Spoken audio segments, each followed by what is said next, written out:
প্রিয় দর্শক, আসসালামু আলাইকুম। দর্শক, আপনাদের প্রীতি ও শুভেচ্ছা জানিয়ে শুরু করছি আমাদের আজকের প্রতিবেদন।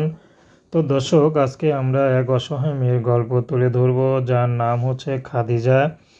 খাদিজা দেখতে সুন্দর হলে বড়ই অসুখী, কারণ খাদিজার স্বামী নেই, তাকে ফেলে দিয়ে চলে গেছে।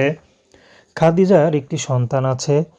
তো খাদিজার এই সন্তানকে, ছোট বাচ্চা, তার সন্তান বর্তমানে অসুস্থ, তার চিকিৎসা যে করাবে সেটা পারছে না। খাদিজার মা আছে, মা ছাড়া পৃথিবীতে আর কেউ নেই। তো খাদিজা এখন ইউটিউবে এসেছে, যদি এই মুহূর্তে কোনো বিবাহিত পুরুষও খাদিজাকে বিয়ে শাদী করতে রাজি হয়। খাদিজা বিয়ে শাদী করতে রাজি আছে। খাদিজার ব্যক্তিগত কোনো পছন্দ নেই। খাদিজাকে যে আপন করে নিতে পারবে, খাদিজা তার ঘরেই যাবে।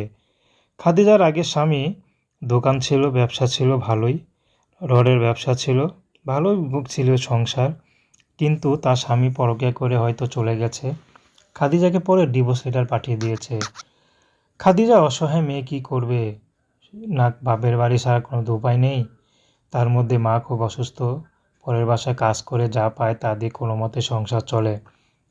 তো বর্তমানে খাদিজা চাচ্ছে যদি ভালো একটা জীবনসঙ্গী পায়, যে তার বাচ্চাটির চিকিৎসা করাবে, খাদিজা তাকেই বিয়ে শাদী করবে। তো দর্শক, প্রেম ভালোবাসা, সাহায্য সহযোগিতা, বিয়ে শাদী করা একান্ত আপনাদের ব্যক্তিগত ব্যাপার। আসুন আমরা ৫ ওয়াক্ত নামাজ পড়ি, দেশের সেবা করি। আসসালামু আলাইকুম।